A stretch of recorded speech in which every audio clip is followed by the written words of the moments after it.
minutes.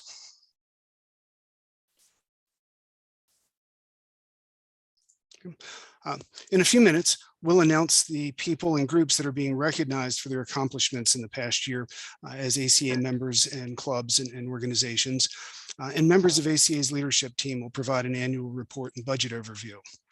You'll learn that in the past year, we've had some powerful successes and that we're in a strong financial position with plans for increased member services.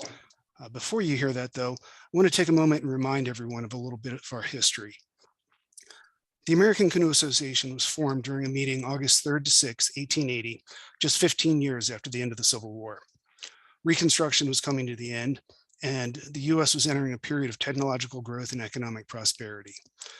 As this started, a group of 24 paddling leaders representing clubs from the U.S. and Canada met on the shores of Lake George, New York, to form a paddling association intended to, quote, unite all persons interested in the use of canoes and kayaks for the purpose of pleasure, health, or exploration by means of meetings for business, by camping, paddling, sailing, and racing, by keeping details, drawings, and dimensions of hulls and rigs, collections of maps, charts, books, and photographs, and by cooperating with other organizations sponsoring canoeing programs and water sports.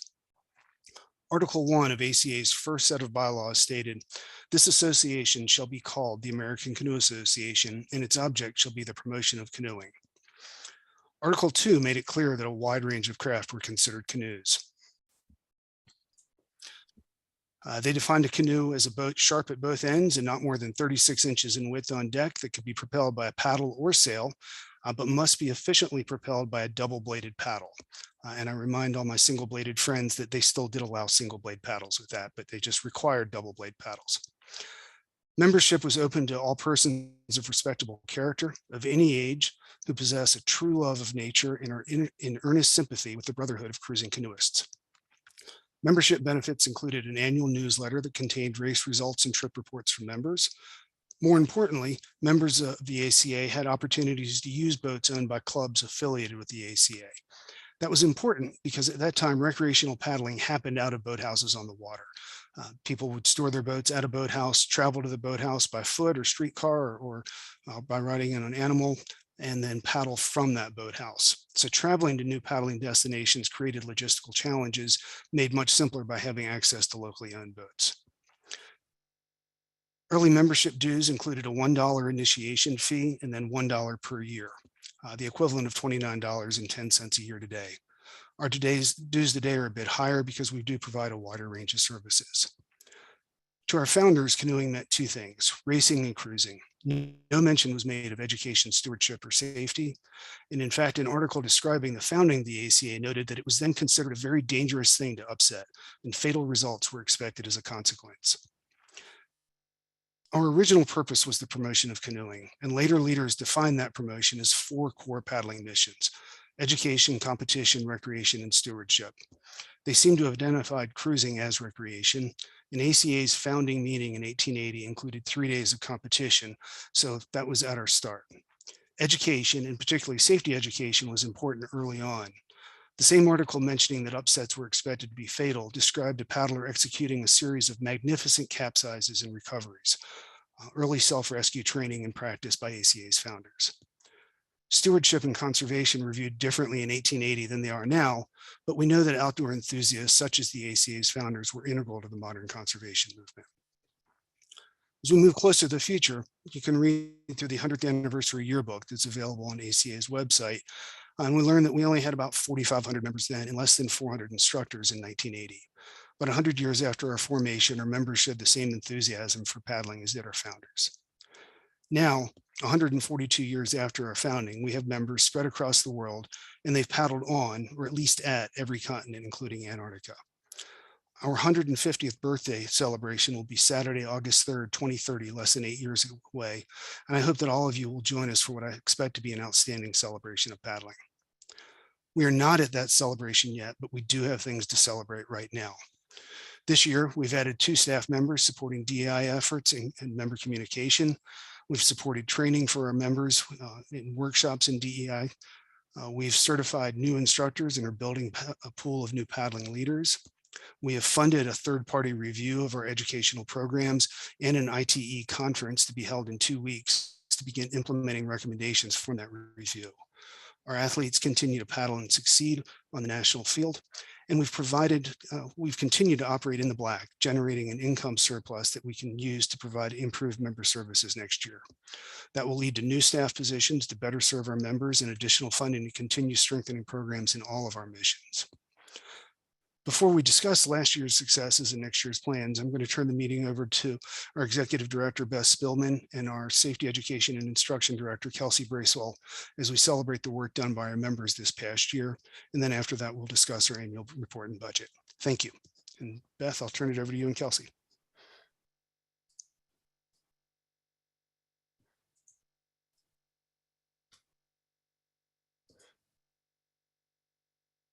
All right, thank you, Robin. Actually, Kelsey is going to give out the national award, so I will hand the meeting off to Kelsey. Let me stop sharing.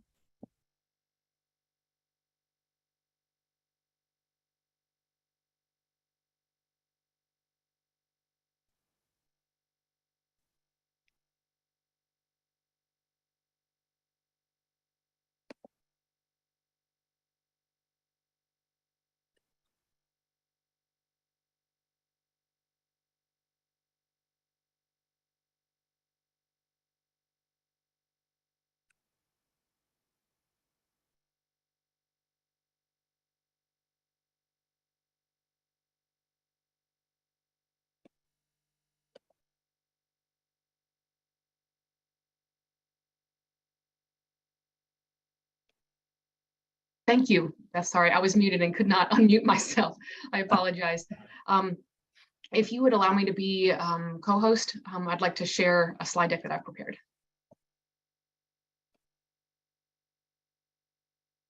Thank you.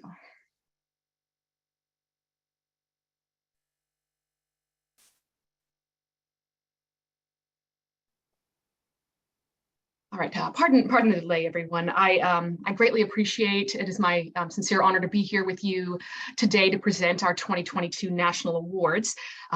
If you're new or haven't been to one of these before, we present a series of prestigious awards to individuals and organizations every single year who've illustrated leadership, service, and dedication to our various aspects and core functions about paddle sports. The awards that we are going to deliver this year are Excellence in Instruction, the Volunteer of the Year Award, Sanctioned Event of the Year, the Havens Leadership Award, and Legends of Paddling. So again, it is my honor to recognize this year's recipient of the Excellence in Instruction Award as nominated by your peers, students, co-leaders, and other people. And that is, excuse me, Mr. Trey Rouse. I'm so sorry. I'm also having to admit people into the meeting while I'm doing this. Forgive me. That recipient is Mr. Trey Rouse. As written by one of his nominees, he had multiple. Trey believes in the transformation and the power of water. He's an amazingly effective instructor because he gives his students room to form their own relationships with water. The best way that I can describe Trey's teaching is if he and his students were on a road trip to somewhere together. Some instructors might choose to drive, demonstrating a perfect route from point A to B. Some instructors might opt to take the back seat and tell the student to go wherever they end up. And then Trey gives the power to deliver a map and a compass, hops into the passenger seat and offers to make sure they have a great playlist along for the drive. Let's say that student makes some wrong turns along the way, but that is when real learning happens. And so in Trey's classroom, paddlers navigate their own path to discovery. And he does a wonderful job of creating a judgment-free zone, a safe learning environment where students are free to explore their potential, learn from their mistakes, and celebrate all of their successes. This rare and beautiful approach to instruction is one that really deserves to be honored. So if you would join me in the chat in congratulating Trey as the recipient of the 2022 Excellence in Instruction Award.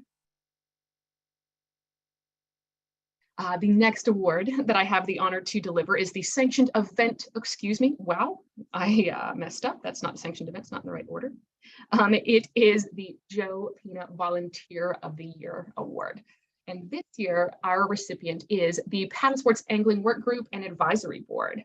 And so you may not be familiar with this, but this year, this group of individuals listed here, along with some of the paddle sports angling curriculum co-authors, Josh Luckett and Donald Dim, assisted by a handful of other really cool curriculum development assistants, Jeff Atkins, Trey Rouse, Julie Munger, Byron Beers, Brent Roth, Lynn Andrus, Daniel McKee, Daniel Rogers, Andy Demetrio, and Andrew White, put together some rough curriculum and reviewed it and revised it and tested it, piloted it, reviewed it again, submitted it to the SCIC, and have successfully relaunched our kayak angling group curriculum and a whole new rollout to make this a reality here in the US. And so in the coming year or two, you're going to see some great examples of this curriculum in use, and we're expanding to a whole new market of people who are going to end up enjoying and safely enjoying fishing from all sorts of paddlecraft. So please, in the chat, join me in saying congratulations and a hearty thank you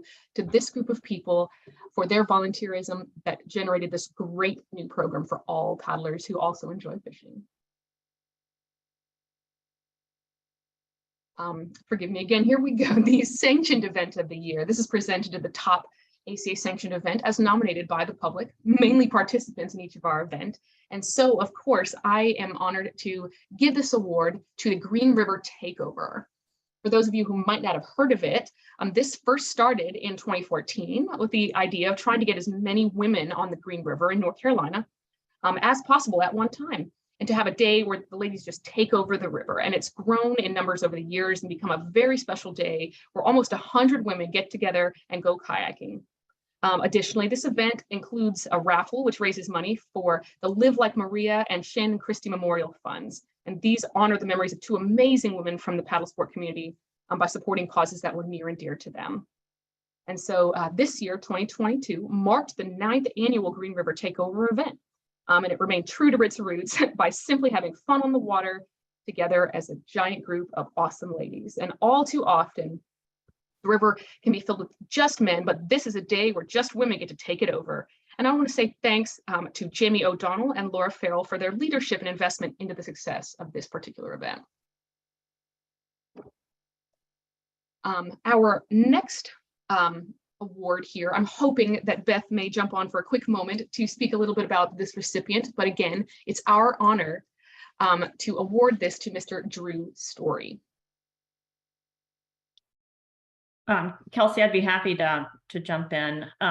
So Drew is a longtime sprint athlete and competed on the national team just a few years ago, but he remains active in paddling competition and paddles in the masters class, and in fact competed this year at our sprint national championships in Ohio. So we appreciate that, but Drew this year has made some very impactful contributions by organizing and leading the Sprint Coaches Association, as well as helping us out from a technology standpoint. When Drew is not paddling, he is a solutions architect at Patagonia. And so through the years, he has helped us in a volunteer role in looking at our technology and helping us shape our technology strategy. So Drew, thank you so much for all your contributions, not just to the ACA, but also to the larger paddling public. We really appreciate it, and congratulations on winning the Havens Leadership Award. Thank you, Beth. I really appreciate your notes about Drew for us. And so here we go. One of our largest and most prestigious awards is the Legends of Paddling Award. Okay, so the individuals who received this award are inducted into the ACA Paddle Sport Hall of Fame and have just all around, oftentimes for many years, been contributing to the community of paddle sports in a way that affects generations. And so I am particularly, personally and professionally, honored to give this award to Bob and Elaine Moravitz. If anybody happens to have ever met or heard of Bob and Elaine, they were among the founders of ACA's adaptive paddling program in the early 90s. Since that time, the ACA's led the adaptive recreation industry under their leadership and enthusiasm, and among many other really great people, but in the training of instructors and program providers in the best practice for inclusive paddle sports. The core of that adaptive paddling program evolved seamlessly from integrating individuals with physical disabilities to serving paddlers with vision, speech, or hearing impairments. And Elaine, in particular, served as an energetic and organized, empathetic trainer who hosted a lot of these programs, complemented perfectly by Bob, who passionately participated as an equipment distributor and expert. In addition, they too have a true passion for freestyle canoeing and hosted the Midwest Freestyle Canoe Symposium in Ohio each year. And this was a pretty sizable event that drew paddlers from many states, and it included instructional classes and certifications, skills demonstrations, and the famous canoe exhibition. Their tireless passion, dedication, and genuine personalities made a welcoming community for everybody they met, and their contributions to paddle sport will reach paddlers for generations to come. Unfortunately, Elaine passed away this past year, but Bob has continued to maintain contact with the office, making sure that the adaptive paddling kits and other pieces of equipment get delivered to those who need them.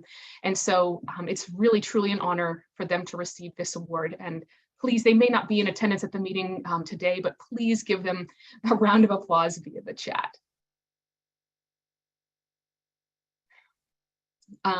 And we have one more Legends of Paddling award to give away this year. It is quite rare that we give this award to two individuals, but this person also is a remarkable recipient of this, and it is my honor to recognize Robin Pope. He has guided ACA through decades of growth as both the president of the board and as the chair of the SCIC. He's an ITE in several of our disciplines, and his professional work as a physician's assistant perfectly aligns his expertise in the medical world with the evolving techniques and protocol in the world of river kayak and swiftwater rescue. For his outstanding work in the world of swiftwater rescue, he's received a Higgins and Langley Award, as well as ACA's Excellence in Instruction Award in years past. He represents paddlers and the ACA to other large influential national organizations like the National Boating Safety Advisory Council, the On-Water Standards Program, NASBLA Education Standards Panel, and he's also a specialist for the Boy Scout of America Sea Scouting Program and the U.S. Coast Guard Auxiliary's OxPAD paddling program. And so in addition to all of his instructional activities, he's led the ACA through positive transition, including the regaining of the national governing body for Olympic and Paralympic paddle sports, grassroots volunteer activation within the state director program, support for the DEI initiatives through support of our LEAD program, and positioning us for future success through strategic planning and meaningful partnerships. In all of these roles, Robin illustrates the true meaning of humble leadership and investment into this community that we all love. And if you will allow me to show a very brief video that's been prepared for Robin. Give me one moment.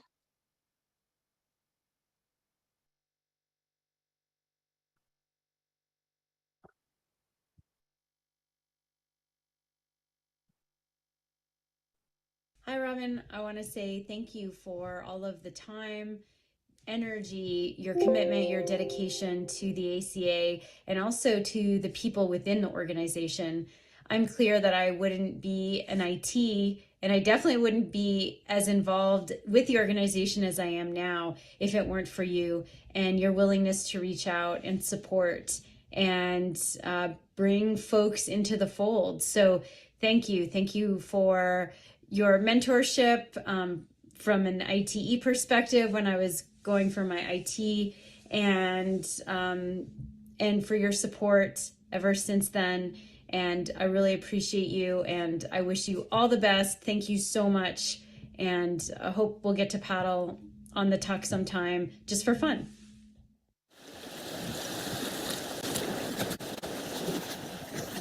Thank you, Robin.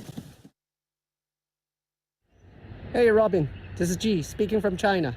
Thank you for all your work, dedication, and contribution to the ACA. Take care.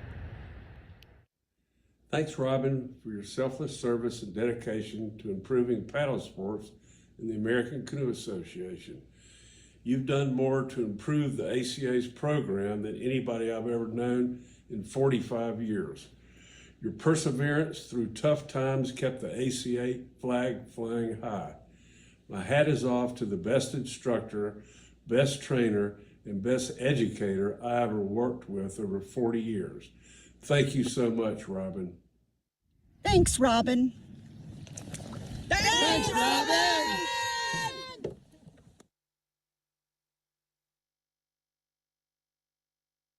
Robin Pope, thanks for all your work on behalf of paddlers all across the country. I think it's your turn to go enjoy all the rivers around the United States. We'll look forward to seeing you there. Hi, Robin Pope， 非常感谢你的辛勤工作，感谢你几十年来服务于 ACA， 为广大爱好者进行的教学与指导，感谢你为 ACA 的使命和未来愿景树立了谦逊奉献的榜样。Thank you very much for your hard working. Thank you for your decades on volunteer, teaching, leading, and setting the example of humility, thoughtfulness, and investment into ACA mission and vision for the future. Thank you. Go. Hey, Robin. I sort of wish I could be there in person to see you, but here I am just stuck in sunny Florida. At any rate, I just want to start off by saying that, I always think about the Pareto principle, and I often bring it up, which is, 20% of the people do 80% of the work. Somehow you've turned that on its ear to where you as one person seemingly have done like 80% of the work for the ACA over the period of time. You and I have been over a lot of ledges together and even stuck in a few holes, but we always came out better. Please do get some well-deserved Robin time. Thank you for all you've done for the ACA and for being my friend. Stay in touch. Cheers, Mike.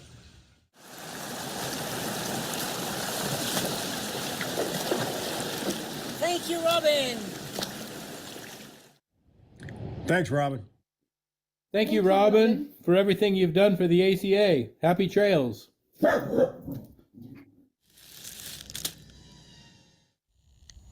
Thank you, Robin. Appreciate all you've done. Thank you, Robin Pope, for all you do for the ACA and the paddle sports community. Hey, Robin, it's RJ Forth. I just want to say thank you for all your years of dedication to the American Canoe Association. It's been a true privilege of serving on the Swiftwater Rescue Committee with you for years. Want to say that anytime you ever spoke during the meeting, everybody stopped and listened and just kind of absorbed everything that you had to say. And I think that's a true tribute to the amount of respect that we all have for you. I remember the first time we ever met, it was at the first Swiftwater Rescue Conference out in Dillsboro. And I remember watching you swim at your module that you were instructing and thought, wow, if I can get better in anything that I want to do, I want to get better and swim like that dude right there. So again, Robin, thanks again. It's been a true privilege of working with you. Best wishes and look forward to seeing you soon. Thank you, Robin. Hi, Robin. Thank you so much for your years of service to and leadership of ACA and SAIC. Thank you for being a great friend, teacher, mentor to me over my years of paddling and teaching. I really hope that the future brings you a lot of more opportunity to get out on the water and enjoy the paddling that we so much love. I really hope I can be a part of that with you in the future. See you soon.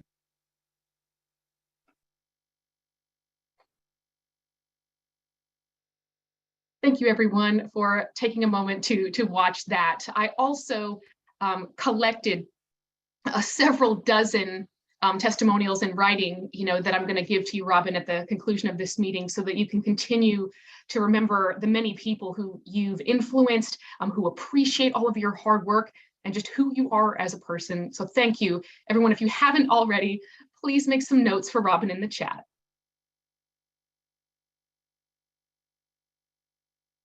And on that same vein, Robin, if you will, it is now an opportunity for you to give the 2022 President's Award. Kelsey, thank you very much. I'm honestly kind of broken up. Thanks to everybody. I don't even know what to say. I really appreciate those kind words, and I will continue trying to live up to them. Let me take a moment. The ACA President's Award is presented by the ACA chair to a group, person, or organization that they believe has made a significant impact on paddling.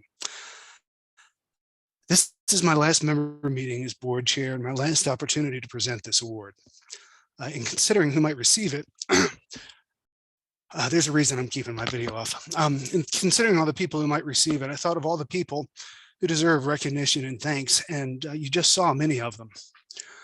Before presenting this year's award, though, I want to take a moment and give thanks to some very deserving people who've impacted paddling and my actions in the ACA.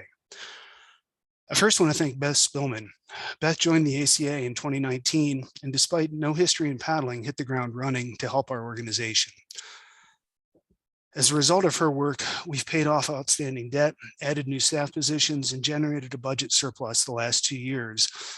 And by putting us on a sound financial footing, Beth has set ACA up for future successes, allowing us to offer more programs and services and better engage and support our membership.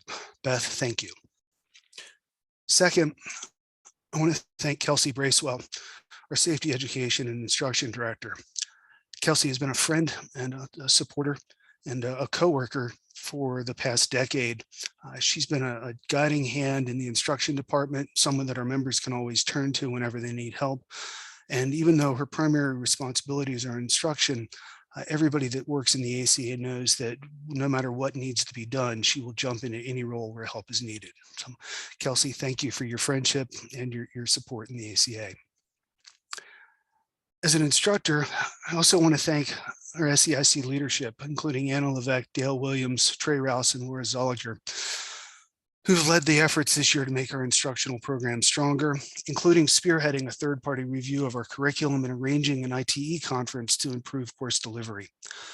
Their work will be apparent in a year or two, and I have no doubt that it'll make our programs even better. So thanks to you and really to everyone that has come before you in the SEIC leadership. Where we are now is because of the work that people before us have done, and thanks to everyone who's been part of it. I want to thank Risa Shimoda and Dan Henderson for spearheading and reinvigoration of our competition council, a council that's essential to engaging and supporting our athletes. Their work and the work of the volunteers that they're recruiting will help ACA build competition from the base up, widening our community of paddlers and better supporting all our paddlers. I've had the privilege of working with many ITs and ITEs and instructors who've helped our program and helped me grow as an instructor. People like Anna Levesque, Ann Sonheimer, Tosh Arwood, Kent Ford, Mary DeReamer, Justin Paget, Tom Burrows, Mike Arnoff, Scott Fisher, Jake Vitek, Dave Kessman, David Evans, and Larry Osley, and many, many more like them deserve thanks and recognition. I particularly want to thank my mentor in Swiftwater Rescue, Sam Fulks, who deserves tremendous thanks from everyone in the ACA. Sam is a previous recipient of ACA's President's Award. He served in many leadership roles, certified dozens, if not hundreds of instructors, and taught thousands of students in his more than 40 years of paddling instruction. His impact on the ACA through his actions and the actions of those he influenced is huge, and I don't think any of us can thank him enough. Finally, I want to thank my wife, Joyce, and my son, David. There are many times that I've been in front of the computer or off at meetings supporting the ACA when I could have been with them. And they didn't just tolerate it, but they encouraged and they supported my volunteer work for the ACA, even when it happened on vacations and interrupted family time. Thank you very much, David and Joyce, and I look forward to having a little more free time to be with you. With that, the 2023 recipient of the ACA's President's Award is a person well known to Southeastern whitewater paddlers of a certain age, kind of my age. For several decades, he was an integral part of club instructional programs, but his influence as an instructor, instructor trainer, trip leader, and adventurer took him far from his home in North Carolina. His first-timer trips on rivers such as the Upper Gauley introduced many people, including me, to challenging rivers. His kindness, knowledge, and skill, and his willingness to share these with others influenced countless paddlers. Joe Greiner, this year's recipient, epitomizes the best of club paddling programs. He led trips, taught classes, developed new instructors, explored paddling around the world. I enjoyed hearing about his time in Bhutan, where they talk about gross national happiness. He competed in and helped organize races, supported club events, and volunteered with paddling organizations, including ACA and American Whitewater, to better support the overall paddling community. He's responsible for 3 generations of instructor trainers and thus for hundreds of instructors. Joe's influence made me a better paddler, a better teacher, and a better person. And I know many people who know him would say the same thing. And there are many others who were taught by people he taught who've had an impact without even knowing it. 2 things Joe taught me stand out today. First, he'd paddle with anyone. He welcomed everybody as part of his paddling family, and I was privileged to be part of that. And second, he believed in paying it forward. I can't teach Sam Folks how to do swiftwater rescue. I can't teach Joe how to paddle. And he believed that instead of trying to do that, we should pass on the blessings we receive so that others can receive them as well. But today, I would like to try and pay back a little bit and recognize Joe from all those who influenced him with the ACA President's Award. Thank you.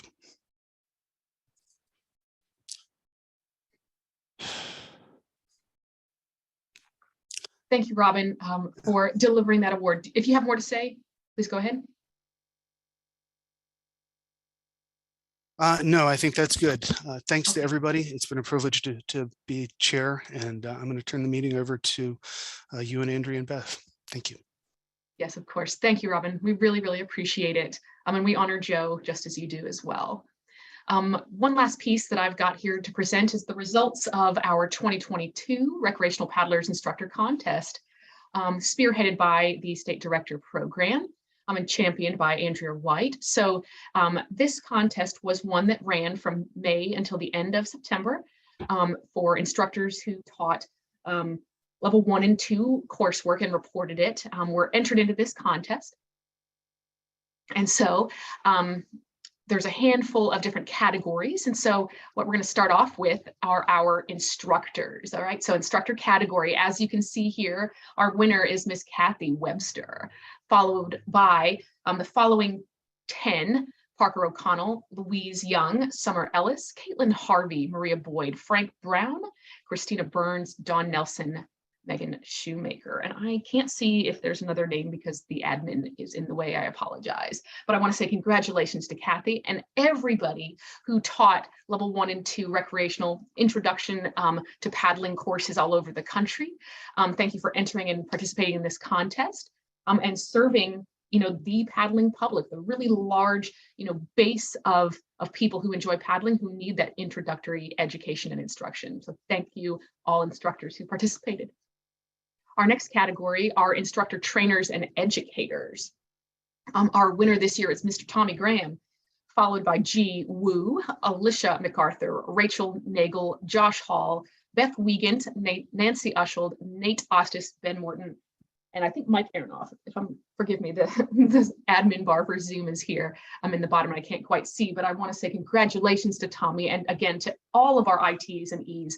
Y'all truly are the gatekeepers of our educational programs. A lot of you have volunteered on things like SCIC or other special work groups, publications, discipline committee work. So many meaningful things that make our disciplines and our curriculum and our programs what they are today. So thank you for participating in the contest and for being, the gold standard to which all of us can look up to.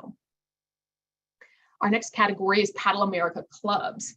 Our winning club is the Missouri Whitewater Association, followed closely by the Georgia River Network, the Carolina Canoe Club, Georgia River Network, Georgia Canoeing Association.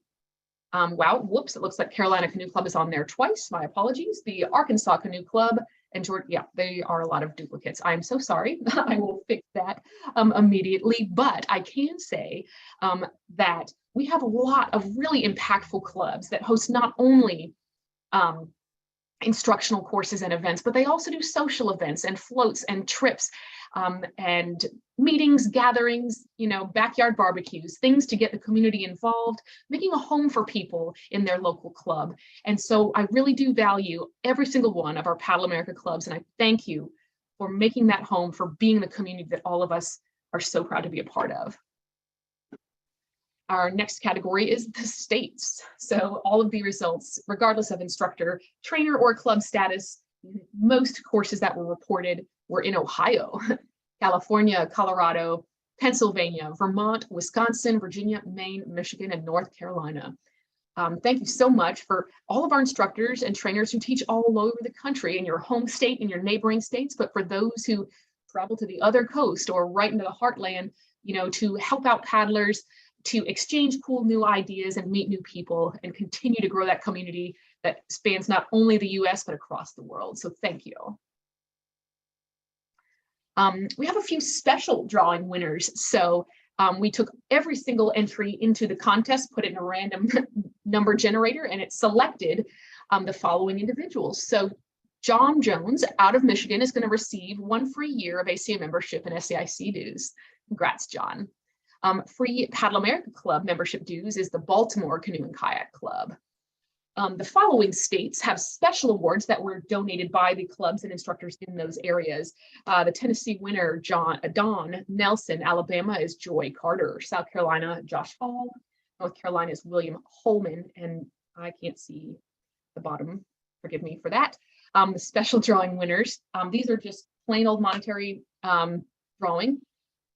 Jody, Scott Fisher, Carl Schmidt, Darren Barnett, and April Vios. So thank you to all of these individuals who participated in the contest as well. That is the end of my presentation, and I want to say thank you to everyone who attended to recognize the recipients of all of these awards and for this contest. So thank you, and I hope you enjoy the rest of the meeting.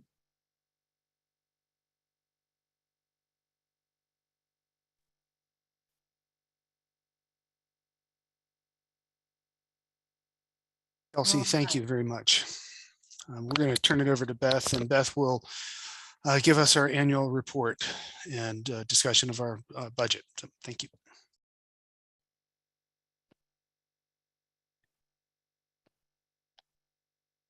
All right, before we move on to the annual report, we also want to thank our outgoing members of the board of directors, Sarah Leith Vaughn, Rainey Hoffman, Scott Mann, Robin Pope, Brandon Slate, and Cece Williams.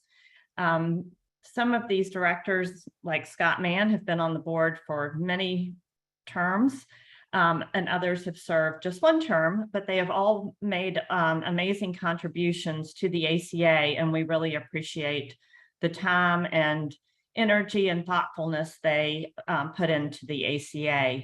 You know, a lot of nonprofits only meet on maybe a quarterly basis, but our board meets every month. And we, you know, never worry about having a quorum. We usually have almost every single member of the board at our meetings, and we really appreciate, again, the time that they have devoted to the ACA over the past few years. All right, so next, the annual report. First of all, wanted to talk about membership.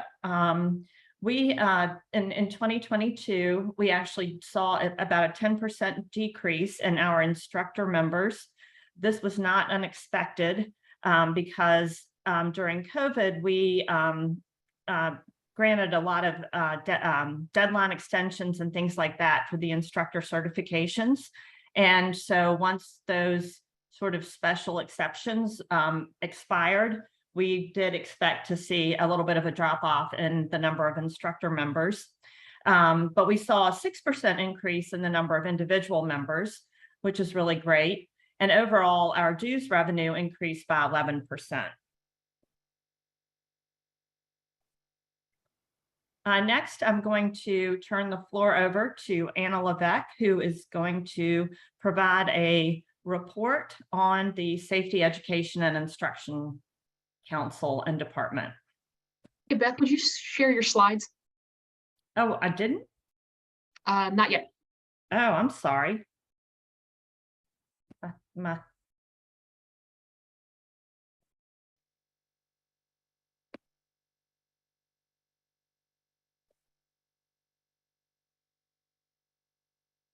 Can you see that now? Yes, perfect. Thank you.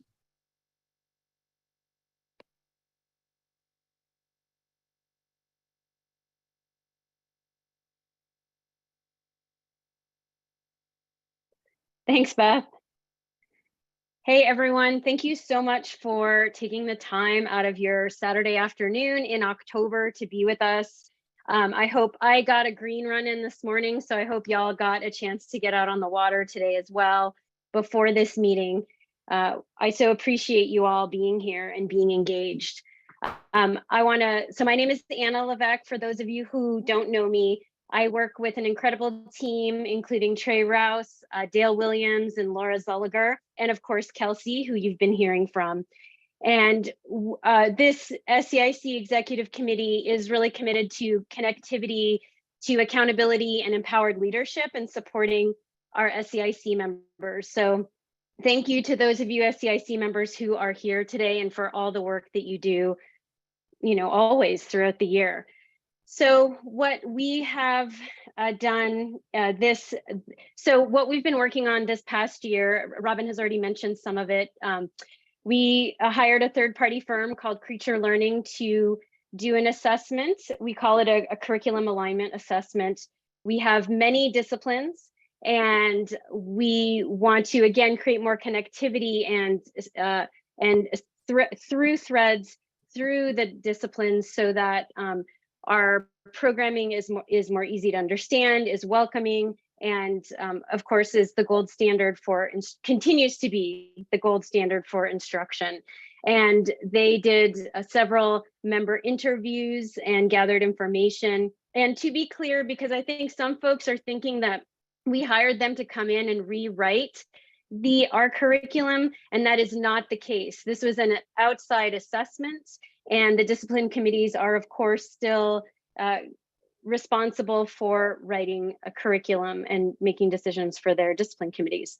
So Laura Zulliger, our secretary, is creating a committee to take the Creature Learning's suggestions and start to implement them.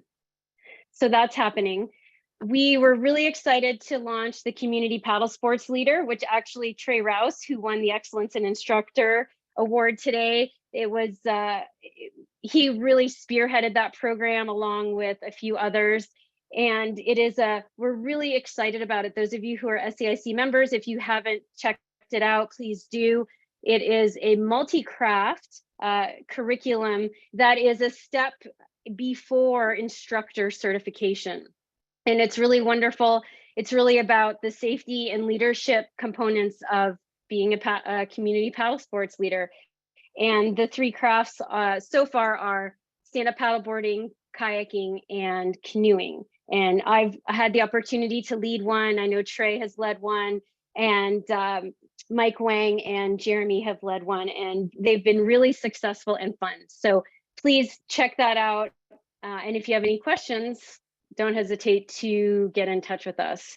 The other thing I'm really proud of and excited about is that several instructor trainer educators, and instructors are out in the field working on programming that is inviting underserved communities into paddle sports, and through programs like the LEAD programs that were launched this year. And I believe there are some of you on this meeting. I see some names that I recognize from LEAD participants. So congrats if you participated in a LEAD program. But I'm really stoked to see these initiatives, support them, and continue growing them. We have an ITE leadership conference. So for those of you, ITE is Instructor Trainer Educator leadership conference coming up in November 11th and 12th. And thank you to those of you ITEs on this call who will be there.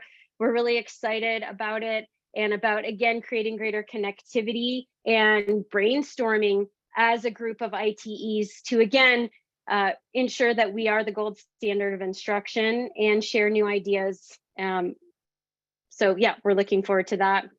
We're also working on an instructor rendezvous, which would be a meetup for instructors, instructor trainers, instructor trainer educators. We had hoped to have that this year, or in the spring of 2023, but our planning has been delayed, and so we'll be hosting that. We're working on that for the fall of 2023, and we will get those dates to you as soon as possible. But we hope that we can come together and as instructors, as SCIC, have fun, learn from each other, and again, help share great information. So we do have, I just want to, a quick reminder for everyone, if you are an instructor, an IT and ITE who needs an update, meaning your certification is about to run out at the end of the year, please check CMS, right? And see if you are one of those instructors. Make sure, if you need to report your courses, please do so. If you need to schedule an update with an IT or ITE, please do so. And if you really, if you need to request an extension from Kelsey, please do that as sooner than later. So if you have any questions about that, you can reach out to Kelsey, reach out to me. We want to keep y'all as instructors. We appreciate you all. And also another goal for the SCIC Executive Committee moving forward is how do we make the updating process more accessible? And we're working on that. And if you have ideas for us, we're all ears. So, and one last reminder to all of you. So reminder that the discipline committees is really where it all happens. So if you find yourself complaining about something in the curriculum or something about instruction, I highly recommend that you join your discipline committee, whether it's stand-up paddleboarding, kayaking, rafting, canoeing, and that's where you can really make a difference. The ACA is a grassroots organization. There's no like top down. So discipline committees really do the work to create the curriculum. And so you can be a part of that and we welcome you. And lastly, I will say one last time, Robin, thank you so much for your mentorship and for trusting me in a leadership position. And I really appreciate you. So thank you. That's what I got for you on the SAIC side. So Anna, I think we were going to have you comment on some of the DEI initiatives as well. Yes. So with the DEI, so I'm also on the DEI board committee, and we hired Lily O2. She's been with us for I think 8 months now. She's our DEI coordinator. She is awesome. If you haven't had a chance to speak with her, meet her, connect with her, I highly encourage you to do so. She's done some great work alongside Kelsey, who wrote an amazing grant for us, the Richard King Mellon grant, I hope I said that right, that allowed us to run LEAD programs. Again, these programs are to create inspire leaders from underserved communities in paddle sports. And we did one in New York. We did one in Maryland. We ran one in LA, and then we just ran another one in Iowa. And again, Trey Rouse, who won the Excellence in Instructor Award, led that last one. And so we're really excited about these programs, and we hope that we get to repeat them next year. And one of our goals is also to create resources for ongoing mentorship for folks who participate in the LEAD programs, and as well as working on DEI initiatives within the ACA and more programming. And yes, thank you for putting up that slide. I want to recognize the DEI board committee, Risa, Lily, John Browning, who's on this call today. Thank you, John, Joe Moore, Beth, and Kelsey. So that is a very quick update for the DEI committee.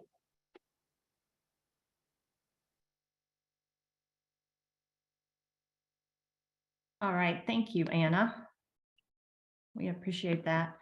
And I think there are a lot of people here who contributed or participated in the LEAD program. So it's nice to see you all on this call, and I'm having trouble getting my video to start. There we go. Okay. Let's see. The next thing we are going to give a quick update on is competition. And here is our Olympic gold medalist, Nevin Harrison.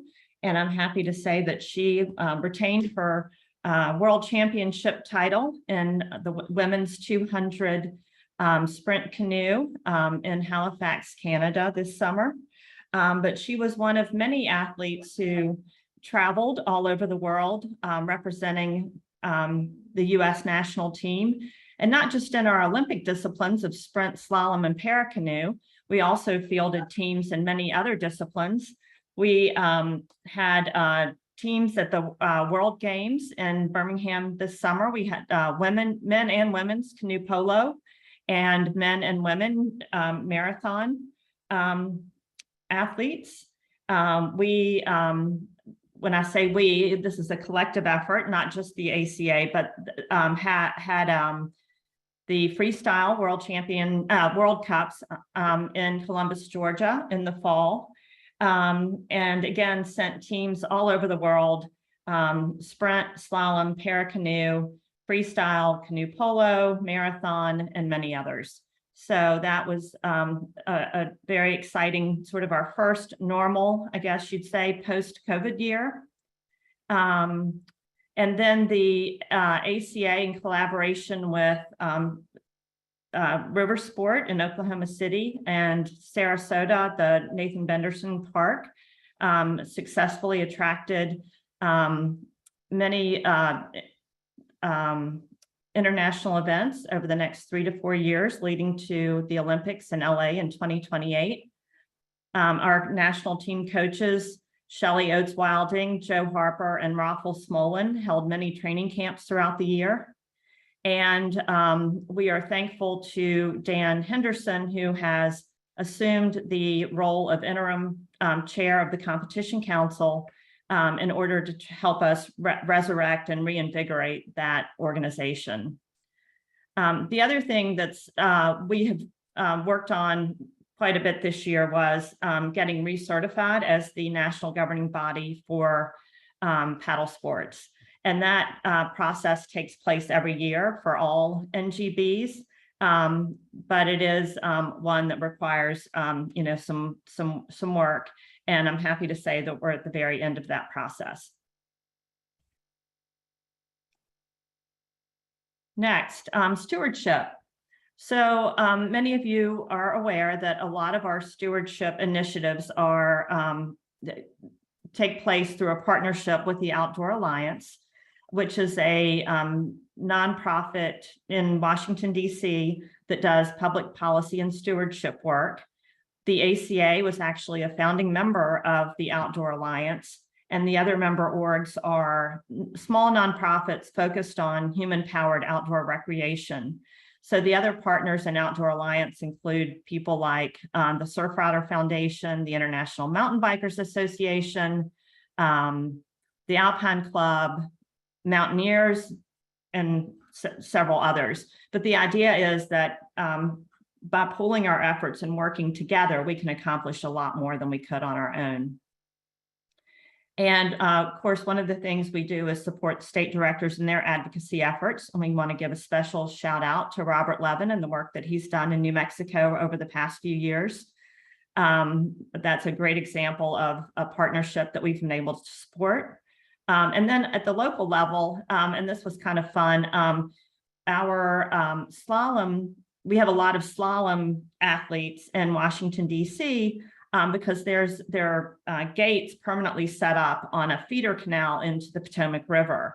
And there was some concern this year that they were going to remove those gates, which would have been really harmful to our local slalom club.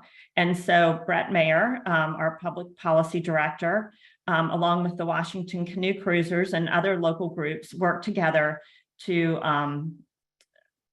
make sure that those gates stayed on the feeder canal. The final note is that we just want to invite all members to contact us if you have local public policy or stewardship issues that you might need help with. We're ready to help, and we can also enlist the Outdoor Alliance if appropriate. All right, next, I'm going to turn the floor over to Jerry Dunn, who is going to give us a report on our properties.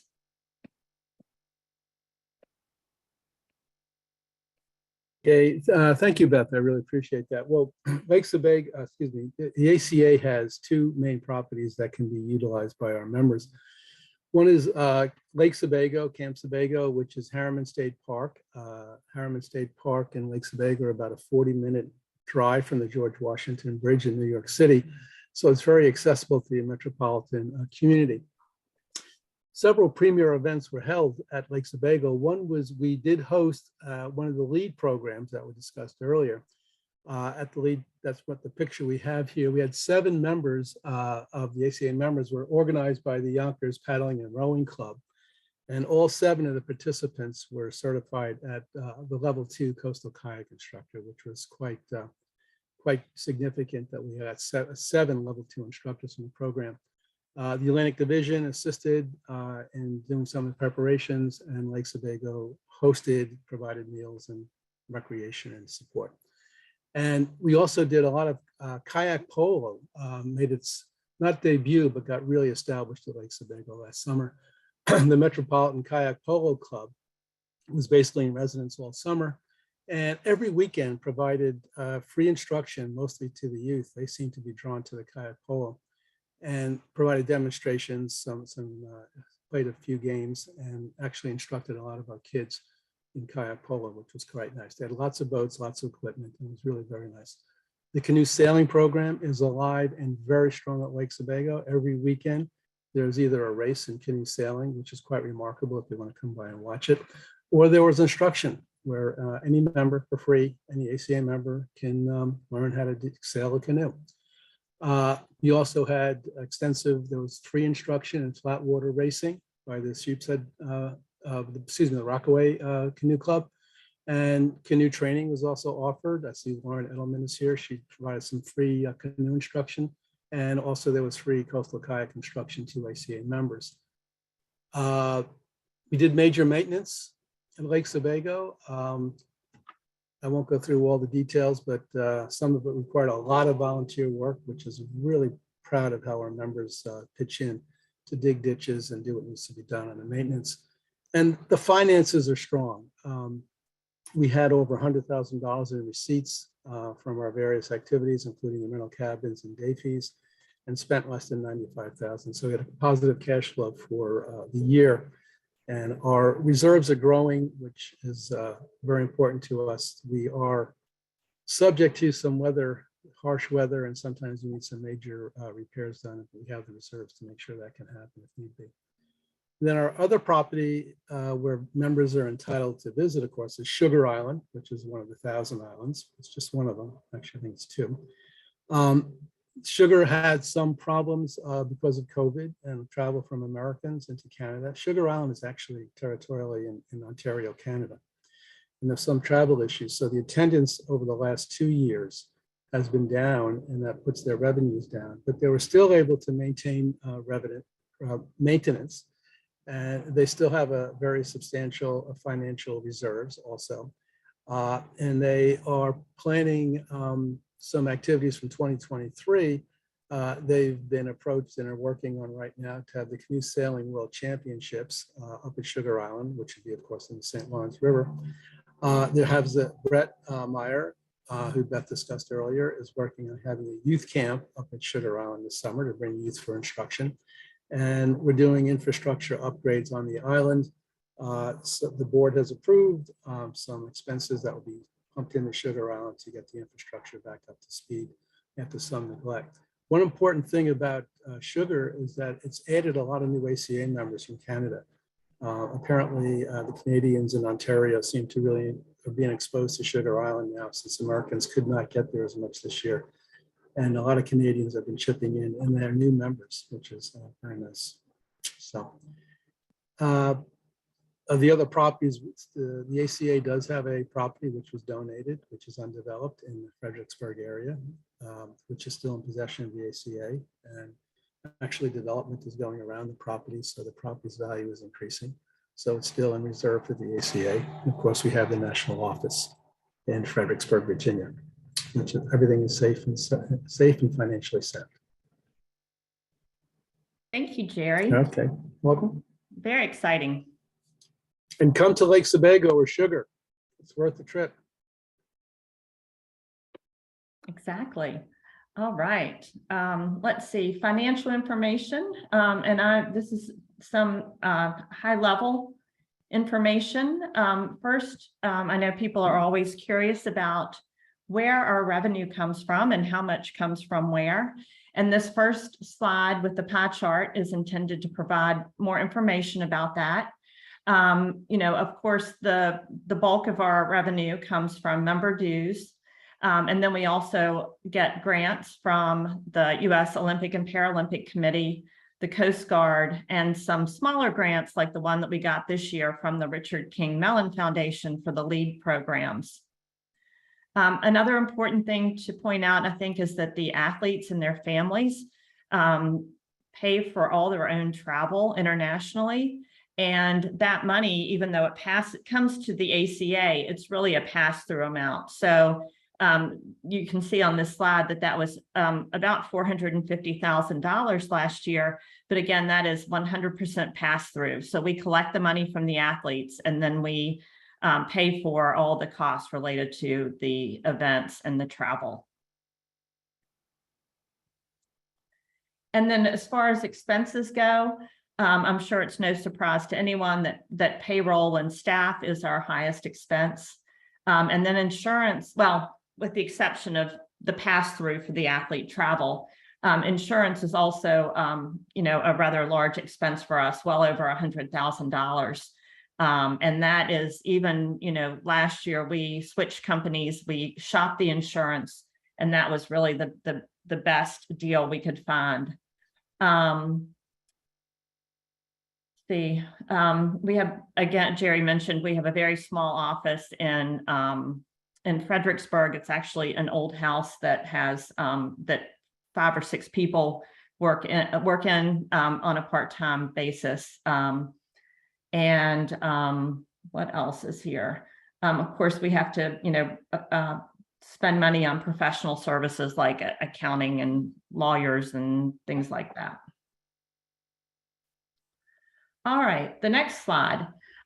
So when the world at large thinks about the financial health of nonprofits, the key measurement is actually net assets. So are the nonprofits' resources growing or shrinking? And even a little bit deeper than that, in looking at a nonprofit's resources, is the nonprofit able to spend them in whatever way they'd like, or are they restricted? And so this slide shows the change in our net assets from 2019, when we ended the year at about $2 million. You can see that's the number way over on the right. And these are all, so the 2019, 2020, and 2021 numbers have all been audited. The 22 number is an estimate, but in looking at the financials, we are estimating that our net assets at the end of this year are over $3 million.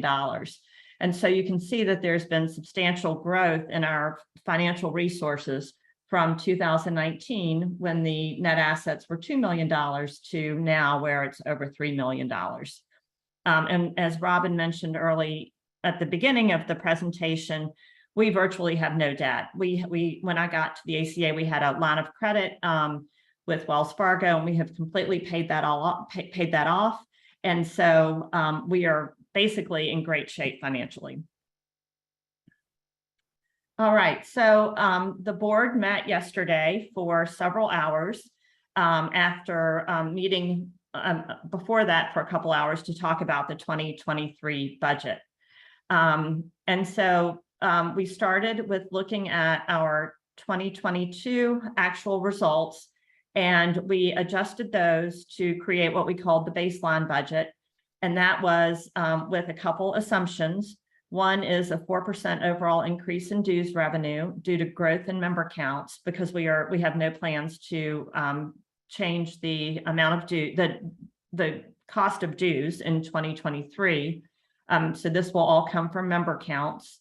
And then we factored in a 10% overall increase in payroll, not that to account for the run rate, the staffing expense run rate, and also, recognizing that with inflation, we will be looking at some cost of living increases when we do our performance reviews in January.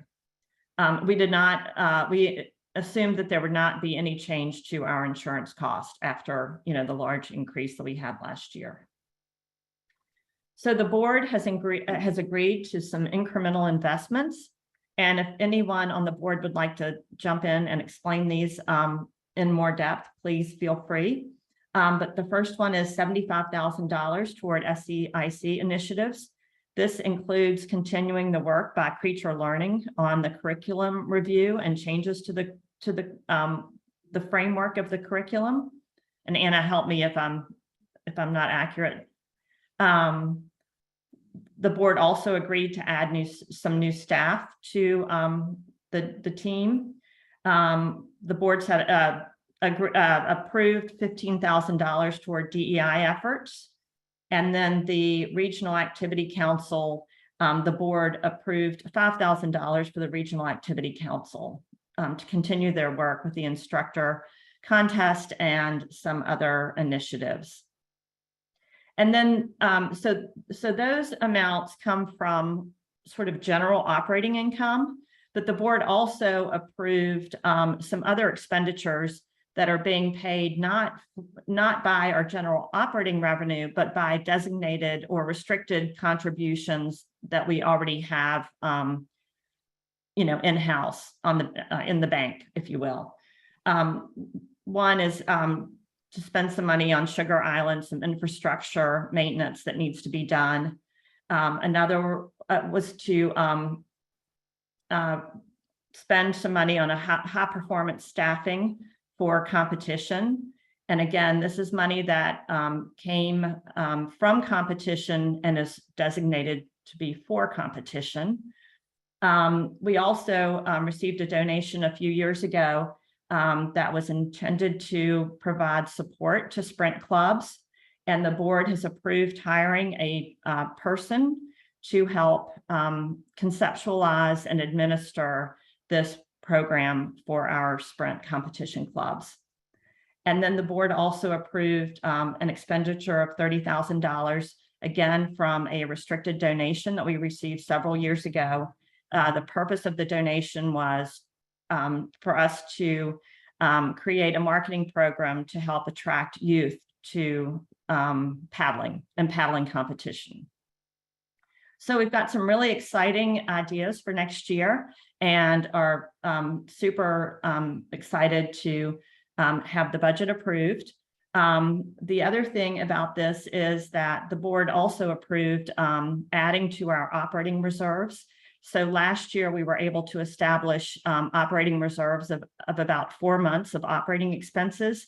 And so just to be financially prudent, the board agreed that we should add another month of expenses to those operating reserves. All right, now I'd like to switch gears. And first of all, I want to thank the nominating committee for their work on determining the nominee slate for this year's Board of Directors election. We have one independent seat that's up for election, and Dr. Robert Kaufman was chosen as the nominee for that independent seat. We also have 2 at-large seats, and we have 3 nominees selected by the nominating committee: Michael Leith, Bev Coslet, and Hunter Brandstetter. In addition, all 3 of our elite athlete representative seats are open, and the nominating, we actually only had 1 nominee from each discipline. So you can see the names there: Zach Locken for slalom, Tom Crockett for sprint, and Jack Wallace for paracanoe. And the athlete rep positions will be voted on only by a certain group of athletes. But with any of these candidates, there can also be write-in candidates whose names are given on the ballot when the ballot's returned to us. So we are planning to open voting on November 2nd and for the voting period to remain open until November 23rd. I want to make sure that everyone's aware that at the end of last week, we also sent out a ballot to the ACA members who are considered to be members of the Atlantic Division. And so that's based on the zip code of the members' residence. And so those went out on Thursday or Friday. And that election will remain open while the Board of Directors election is also open. We will be having yet another election later this year, which is super exciting, and that is for the state directors.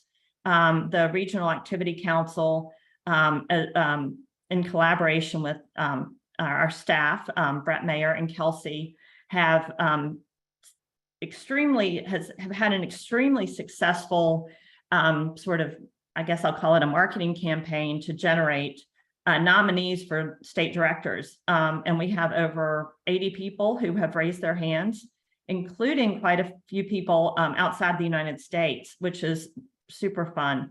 And so we are working through that process, and we want to thank the Regional Activity Council for all their work in helping keep the state director program alive and helping us get to this point. Oops, old drafts. So that's it for the formal part of the program. We have been much speedier than we thought. So we have allotted 15 minutes for questions. And if you'd like to submit a question, please do so through the chat. And Pam Dillon has agreed to be our moderator. So she will be reading out the questions and directing them to the appropriate party.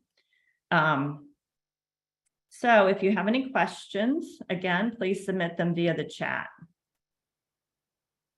And I am going to stop sharing my screen.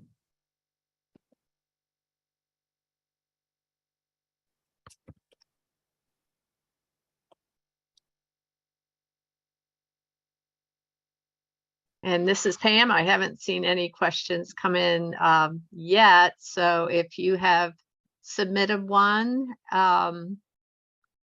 there was some questions about the lead training and how that is going to be. There's a high level of interest, it appears, in additional lead training moving forward. So if anybody could speak to what the future holds with the lead training, that would be a good item to discuss.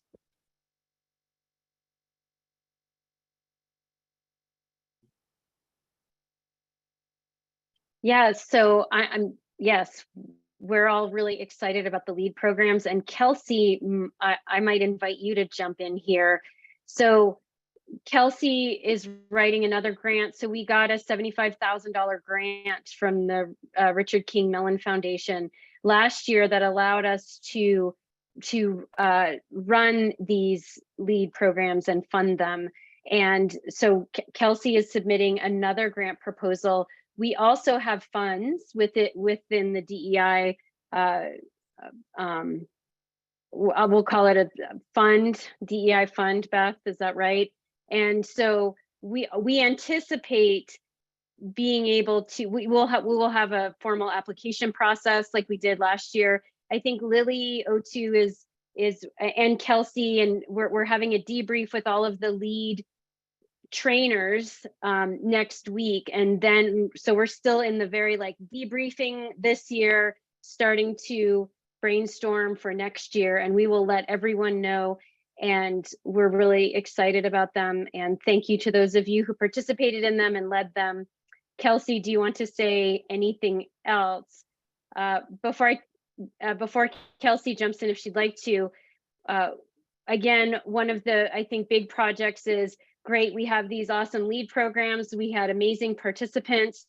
Now, how do we continue to mentor them, keep them involved, stoked on paddling, training them as leaders because we want more leaders within the ACA and in paddle sports.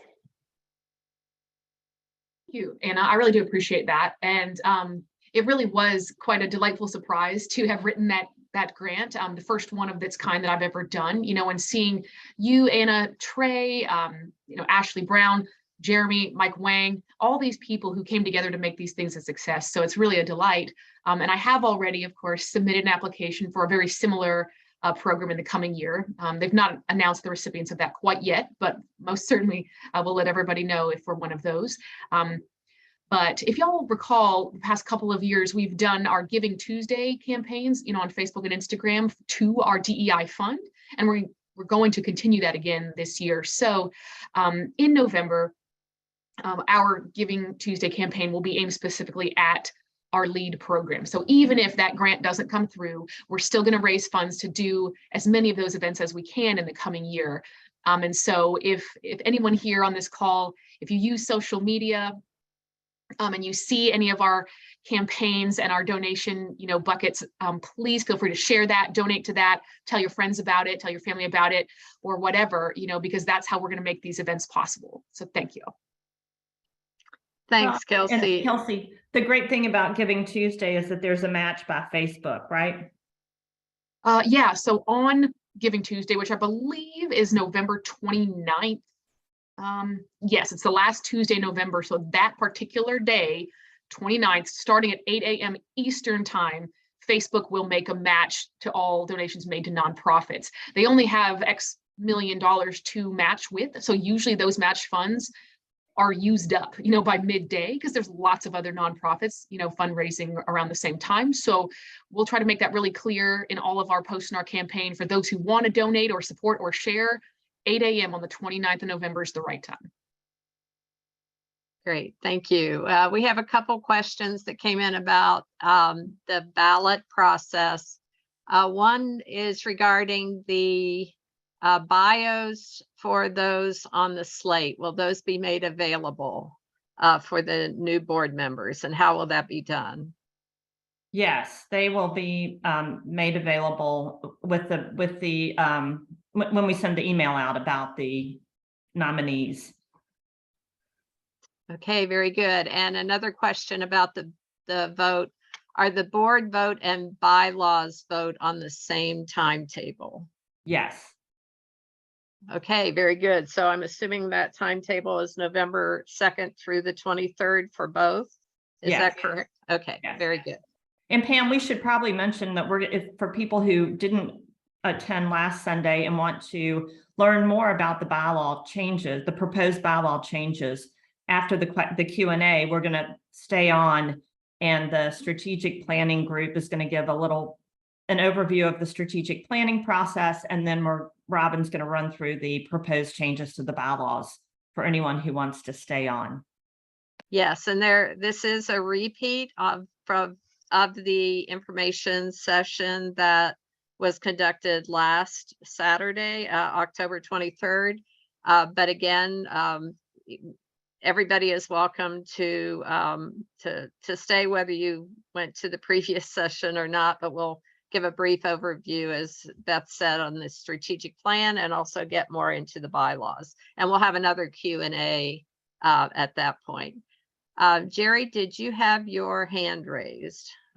There was a comment that you were trying to step in. Yeah, I did. When we were talking about the LEAD conference, I just wanted to point out there's a lot of interest in the LEAD conference. The reason the conference that was run at Lake Sebago was so successful is the Yonkers Paddling and Rowing Club, who organized the event and brought the members in, spent weeks with the ACA instructors in that club training the candidates, literally hours every day for 2 and 3 weeks. So when the conference came in, when Ashley Gray came in, the IT came in to teach, the candidates were well instructed, well trained, and the program went extremely smoothly. So I'm just pointing out that there needs to be preparation. If you want to know how we prepared it, and for Lake Sebago, anyone could contact me. But the Yonkers Paddling and Rowing Club put an extensive amount of pre-conference time, making sure the candidates were fully prepared to succeed. And that's why it worked so well. That's all I just want to say. Give them some credit. Very good. Thank you. Other questions? There were some questions early on about the community paddle sport leader curriculum. And Anna, if you'd like to just brief us on that, please.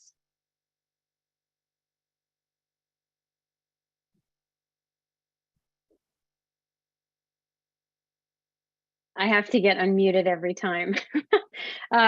So yeah, so I mentioned in the chat, so the community paddle sports leader, those of us who have led it, we really see it as actually the first step towards instructor certification. It's really, I think, shaping up to be, if folks would take the community paddle sports leader before jumping into level 1, level 2, they would really get such a strong base for leadership, for safety, for rescue, for how to introduce people to the water without having to go through the minutia of learning like the strokes and how to teach the strokes. I think that those of us who are ITs and ITEs, it's very common that a big complaint that I hear and that I've experienced myself, especially with level 1 stand-up paddleboarding, for instance, is that instructor candidates will show up completely unprepared, even though you've requested that they prepare themselves and that they have a certain level of experience.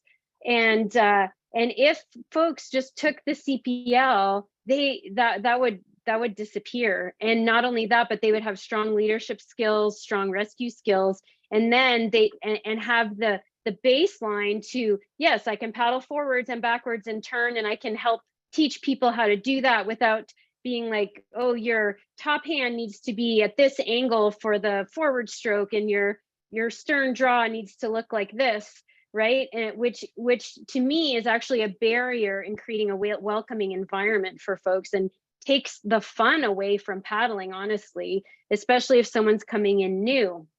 So yeah, so that's what I'll say about the CPL. I'm really excited about it. I know Mike Wang, who led it in LA, and Trey, those of us who've had an opportunity to lead it, really saw a lot of fun and leadership and great rescue skills being developed. And I think it's just great. And there was a follow-up, Anna, it says CPL as prerequisite, question mark? I would love to see the CPL as a prereq. Let's not get people fired up on this call, Michael. You know how that goes. All right, so luckily people can't unmute themselves, but that would be a chat for SCIC. And I'm not saying that that's what we're going to do. I'm saying that I want folks to get familiar with it and experience it, and I think you'll be stoked on it. So I had a direct, thank you, Anna. I had a direct message from Chris, who asked about a sanctioned event notification form. I think Chris will pass that along, and we'll get back to you on that. He was just asking which one to complete for spectator events, making sure they had the right form. But Chris, we've got that noted, and we'll get back to you directly on that. And then there was a question, is there a staff listing on the website? Who can address that one? Is that a Beth or a Kelsey question? I saw that came in from Steve. I don't think there is, but I can certainly provide one. I know Casey has been working on staff profiles and things for the website, and I lost touch with that initiative. But that's a good question. And Steve, I could certainly provide that to you. Any other questions at this point in time? And like I said, if you've added one early on and we missed it, please re-ask, but it looks like we have covered most everything to this point. And there'll be an opportunity later on to ask specific questions about the strategic plan and the bylaws. There was a question, can the slides be shared for us to view later? And the answer was yes, we'll post them on the website. So thank you for that.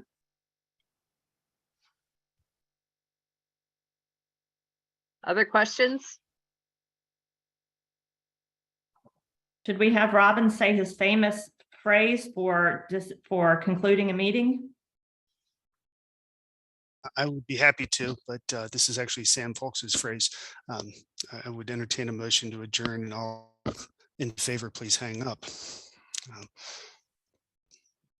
And so will the strategic plan continue then after people have an opportunity to leave this part of the meeting, and then we'll go into the next part of the meeting just to make sure we're on the same page? Yes, stay on it's the same Zoom link. So whoever doesn't want to hear the next part is welcome to hang up now. And maybe we'll just are we going to keep rolling, Robin? Yeah, let's just keep going.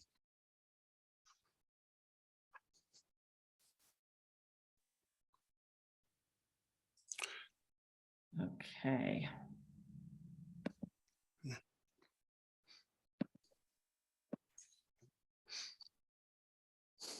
Is that my cue for the strategic plan? I believe that is your cue. If you would. Okay. Okay, very good. I just wanted to make sure. For those of you who remained on, we're going to take a very short amount of time, about 10 minutes, to update you all on strategic planning initiative that's been undertaken by the ACA Board of Directors. Please confirm that you are seeing the correct slide for me on the ACA draft strategic plan. Very good. Thank you very much. And so the rest of the meeting today, well, as I've said, there'll be an opportunity to talk about the strategic plan and also look at some of the proposed bylaw changes, which we've already announced will be available for a vote November 2nd through the 23rd. But first, take a look at the strategic plan. And we know that where bylaws provide a structure for how the ACA operates, a strategic plan describes what we will do and what we want our future to be like. And those kind of details are not presented in a set of bylaws. For those of you who don't know me, my name is Pam Dillon. I'm an independent director on the board of directors for the ACA. And I've been a life member of the ACA for a number of decades. I've been a competitor. I've been an instructor, an IT and ITE, although I'm no longer active in those roles now. But paddle sports obviously is a big part of who I am as a person. I'm also a certified association executive recognized through the American Society of Association Executives, and strategic planning is just a tool for those of you who are not aware with the process. It's a tool that organizations use to really guide and get everybody on the same page to move forward. So, and that's part of why strategic planning. We lead when we help people see the need for change, arrive at a common vision, and deal with uncertainty as we explore the best way to achieving it. Strategic plans are living documents. They purposely are used to guide, to focus, to communicate, and to implement change. Strategy includes a mean for anticipating the future and building consensus among all of us as members of the ACA on what should be done to address and to welcome the future, including how to adapt when situations change, which may be unexpected. The ACA Strategic Planning Committee is comprised of board members, but it's greater than just the board of directors. This includes leaders from SEIC, from competition, from DEI, properties, divisions, and state directors. And you can see the list of committee members there. We started our work in March of 2022 and have met often multiple times a month to really look at the organization and discuss not just where we are now, but potential for the future.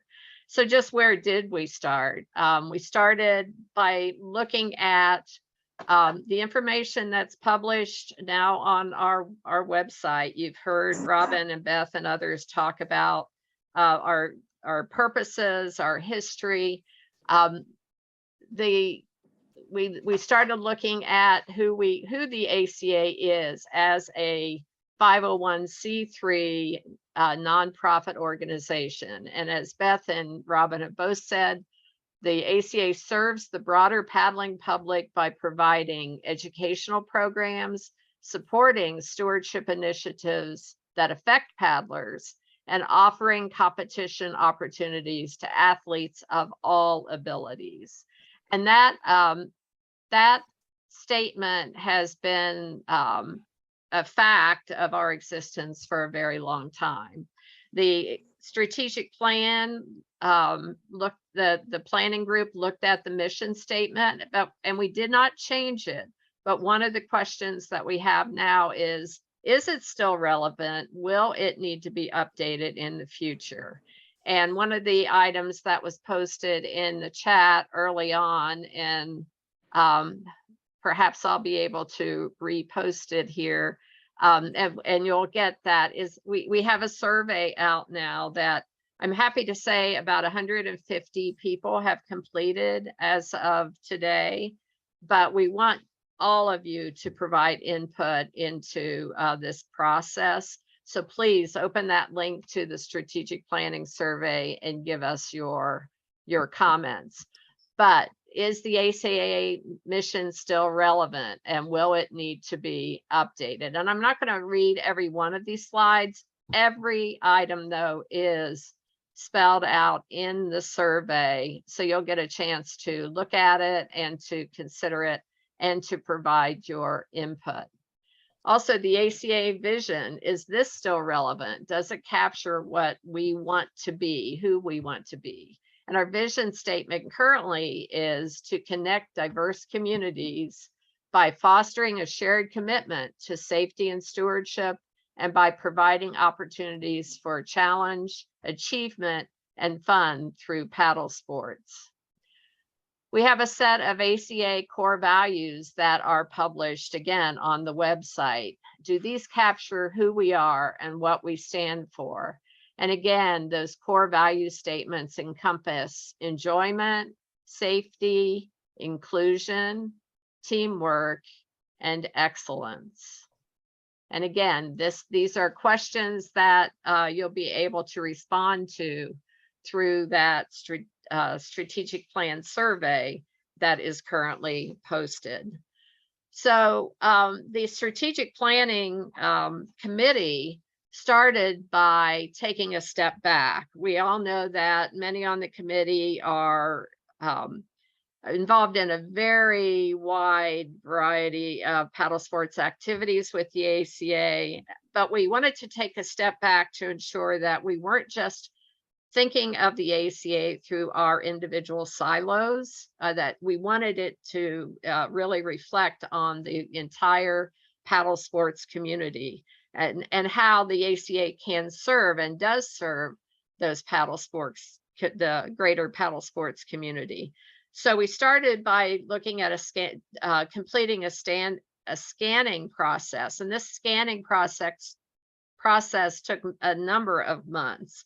But we looked at data on paddle sports. We looked at national and local legislative considerations. We looked at cultural impacts, not only to the ACA and paddle sports, but our country culturally, and how paddle sports is positioned to really serve not only our members, but the greater role of society. We looked at technological challenges, and then we did a step back and we looked at some of the ongoing concerns, some opportunities for moving forward, what changes we may be able to embrace that are doable and appropriate for the ACA to embark on.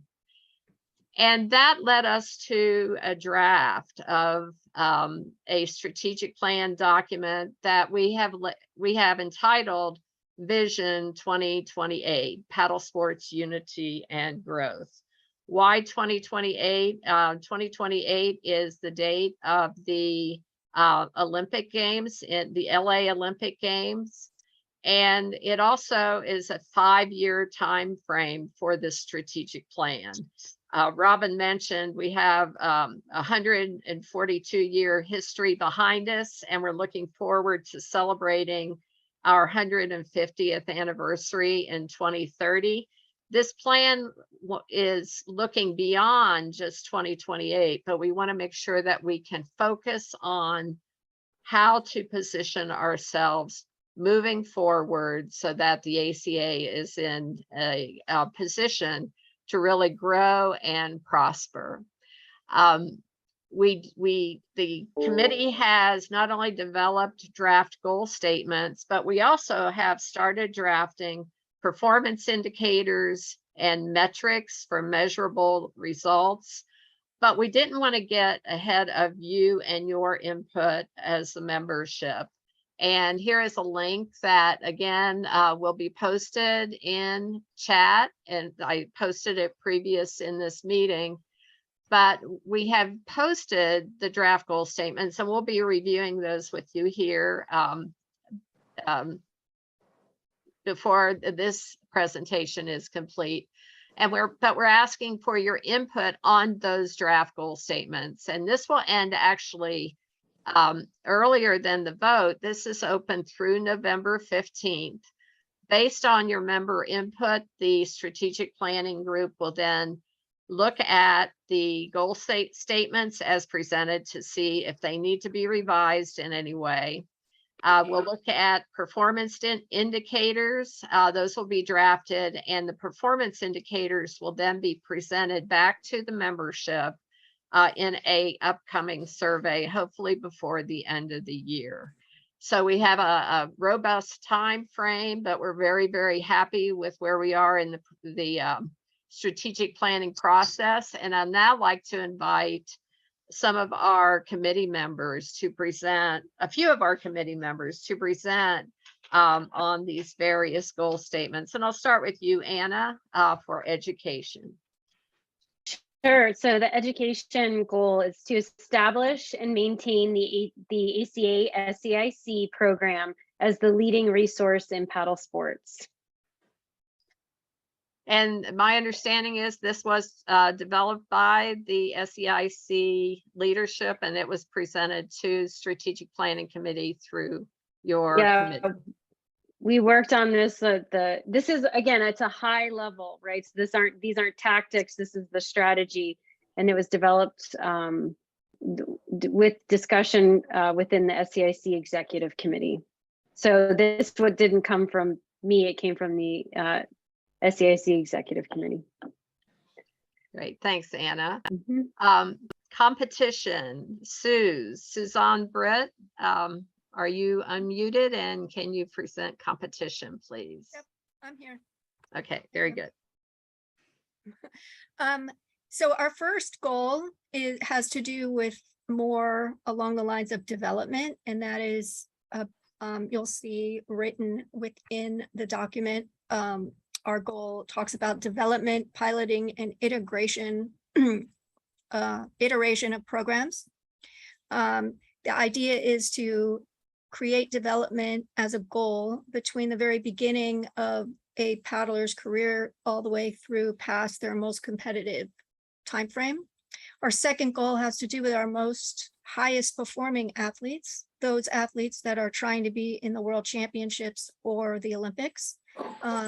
We don't just have Olympic disciplines, we also have other disciplines that have World Championship competition.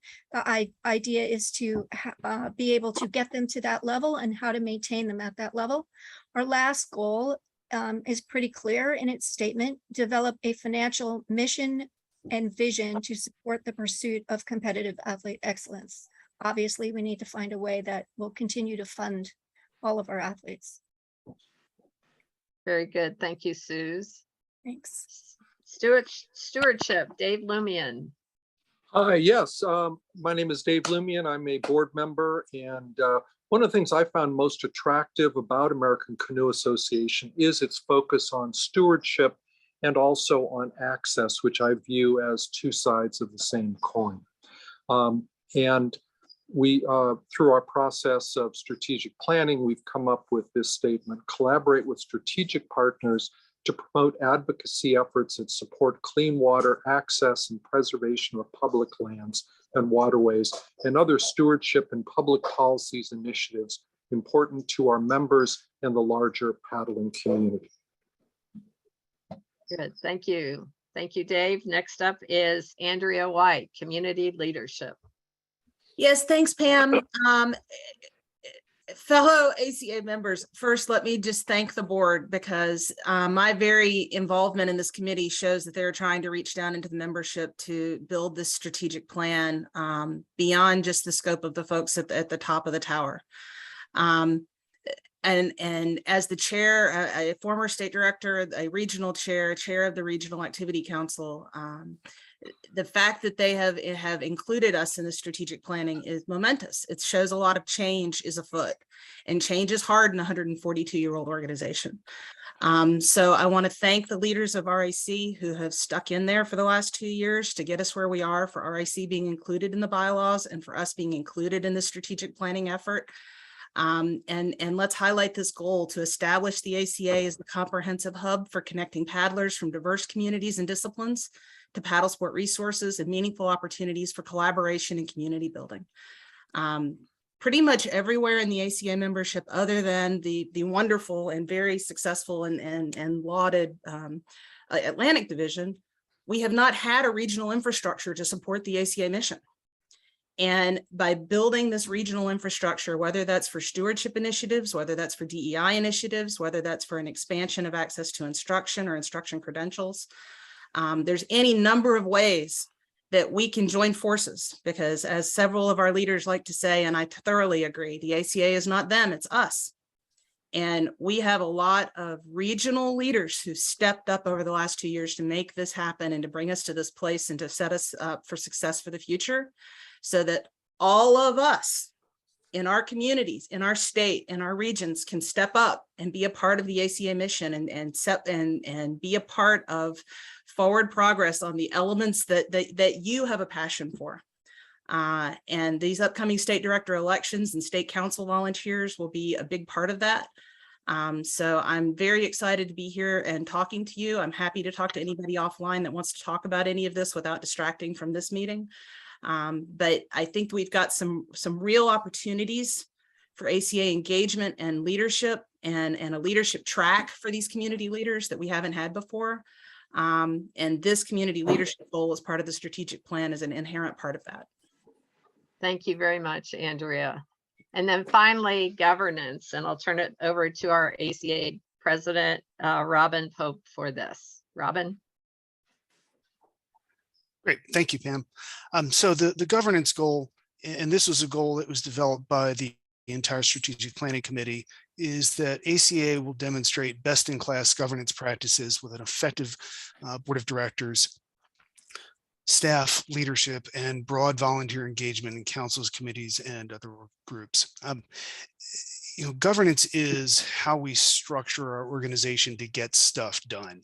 And when we've got a large organization with a lot of people who have different backgrounds and different interests, we want to make sure that all of them have an opportunity to participate in the leadership, that we try to serve all of our members as effectively as possible, and that we try to provide a transparent process as we're doing that. And so we're really hoping that as we refine this broad goal and then look at specific tactics in achieving it, that we will provide best-in-class nonprofit governance for the ACA. Thank you. Thank you, Robin. So that's it for the ACA strategic planning goal statements to this point in time. But in the survey, we also have an open-ended question, and that is, what are we missing? What else would you like to say? As you go through the survey document, please take it. You can get the survey done in 8 to 10 minutes, but I invite you to spend as much time as you need on the survey to really provide your insight into how you would like the ACA to what you would like the ACA to be like in the future. I mean, we work through hard work and volunteer efforts. We have done an amazing job over the decades in service to the paddle sport community through the ACA, but where do you want us to, how do we want to steer our various crafts into the future?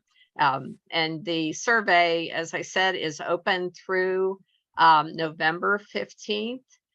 We invite you to provide input and to have your say. What will happen is that after the 15th, the Strategic Planning Committee will look at every single comment that gets submitted.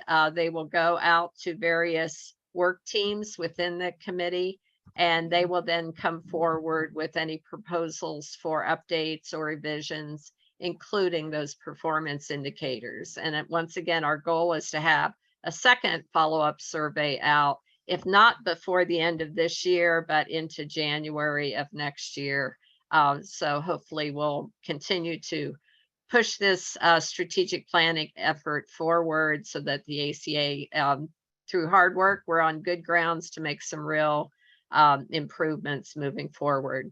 And with that, I just want to thank everybody, and I'm going to turn it back over to Robin and Beth for bylaws discussion. Thank you. Thank you, Pam. I'm going to share my screen and we will. Here we go. You want me to do that, Robin, or you want to do it? Oh, I got it. okay. Okay. So a little bit about proposed bylaw changes. The information that I'm going to present today is intended to provide a high-level overview of the proposed changes. We have more information on the website with a summary, and then we have a copy of this presentation, a copy of a presentation that was done last year, and the actual bylaws that are being submitted. The general process that we're going to use is that in September, the board of directors unanimously approved moving forward with the bylaws that you're going to see. The ACA board now has submitted them to the membership with a 20-day notice as required by our bylaws. And then our membership has a chance to vote on them. Quorum for voting is a minimum of 100 votes, and we require a 2/3 affirmative vote to change the bylaws. Why are we changing them? First, we want to increase inclusion, member representation, and engagement. And you'll see that there are a number of things that are intended to do that. We also want to reflect current best practices in governance and broaden the decision-making process. The board is actually asking to give up some of its authority and send it out to member constituencies. And then finally, we want to comply with recent changes to the Ted Stevens Act governing national governing bodies. So first, increasing inclusion and engagement. We are adding a fifth purpose for the ACA. Our 4 current missions are instruction and education, competition, recreation, and stewardship. We believe that we should add diversity, equity, and inclusion as a distinct mission for the ACA. We want to, as I said, welcome everybody to our paddling family. We want to make sure that everyone has the opportunity to join, and not just the opportunity, but actually feels welcomed. And that means us not just saying, yeah, come on in, but taking efforts to go out and meet people where they're at, make sure that we're doing everything we can to increase the size of the paddling community and make sure that they have opportunities to paddle. We've tweaked the membership eligibility wording, just making it a little more specific. We'd like to change the member age restrictions on voting. Currently, if you turn 18 on January 2nd of the year that we have voting, you are not considered a voting member. We'd like to increase that so that if you're 18 at the age voting starts, that you can participate in voting for anything that's coming before the membership. Also, to increase engagement, we want to Add a board of directors position for the chair of the newly recognized Regional Activity Council and actually recognize them as an activity council. And then finally, we want to change the policy for selecting the nominating committee that selects board members. Currently, the nominating committee is made up of one representative selected by divisions, one representative selected by athletes, and then 3 that are chosen by the board of directors. In the past several years, my policy has been to turn that over to different constituency groups. This year's nominating committee was selected by SEIC, the Regional Activity Council and divisions, the athletes, and state directors.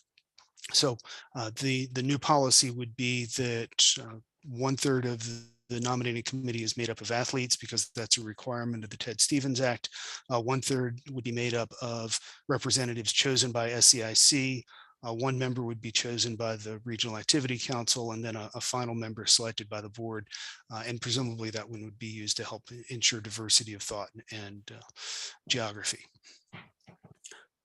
We also want to include things that will improve our efficiency and decision-making and bring us in line with board best practices. So some changes in Article 7 about board's role and responsibilities, decreasing the board composition from 15 to 12, clarifying when new directors and committee members end their terms. Current bylaws leave that a little bit fuzzy, and we would just set a end of the year date. Currently, board members do not have term limits, and we would set that to 5 consecutive terms or 10 years maximum. We had a lot of discussion about that and recognize that someone who comes into an officer position and holds that position for 2 years could be in for 8 or 10 years, and we wouldn't want to turn them away just as they figure out the position as an officer. And then finally, looking at reducing committee size from 5 members to 3 members for finance and audit, just to make those groups a little bit more nimble and effective. The proposed board composition would include technically 3 and really 4 at-large board members. I say technically because the affiliated organization representative is a required spot under the current Ted Stevens Act, but there are no affiliated organizations in the US, and there is no indication that there would ever be one. It would have to mimic everything that the ACA does, and we're such a large, broad organization, we just don't see that happening. So we have to have that seat, but we would prefer to treat them as an at-large member and allow any member to run for that seat.